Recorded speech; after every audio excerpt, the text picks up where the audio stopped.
Olivier Mineux en deuil, l'animateur pleure l'aide d'un homme important dans sa vie. Triste fin de mois de janvier pour Olivier Mineux. Sur Twitter, l'animateur de Fort Boyard a rendu ce 31 janvier un vibrant hommage à un célèbre politologue qui vient de décéder, et qui comptait parmi les hommes importants de sa vie. Il est depuis juillet 2003 l'animateur qui pilote l'une des plus belles success stories de la télévision hexagonale. Fort Boyard.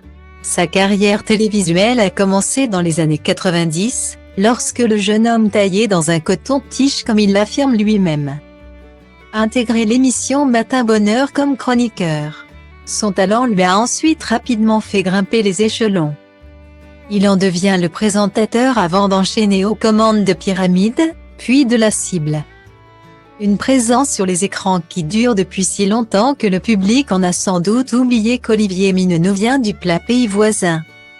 L'animateur phare de France 2 est en effet né en Belgique, d'un père belge et d'une mère française. Ce n'est qu'après avoir obtenu son baccalauréat et avoir fait une année de droit puis une autre de lettres qu'il quitte la Belgique pour s'installer à Paris. Et la triste nouvelle annoncée ce 31 janvier, sur Twitter par l'homme de télévision parvient justement de Belgique. Jacques Brassine nous a quittés. Ce haut fonctionnaire, fin politologue, avait un sang élevé de l'État. A-t-il d'abord annoncé avant d'expliquer sur quoi les travaux du défunt avaient porté. Il est l'auteur d'une thèse sur la mort de Lumumba. Jacques fut important dans ma vie.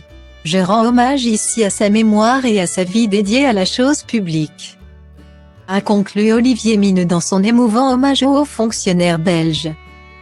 Pour l'heure, aucun membre de la famille de Jacques Brassine de la Bruissière n'a communiqué sur la disparition de l'homme qui était âgé de 93 ans. Olivier Mineux n'en dit quant à lui, pas dit plus sur les causes de son décès ni sur le rôle tenu dans sa vie. Il a pu toutefois compter sur le soutien de sa communauté, elle aussi attristée. Voilà une bien triste nouvelle, c'était un bel esprit, mais aussi quelqu'un de fort agréable. Toutes les condoléances à ses proches. A notamment réagi un internaute.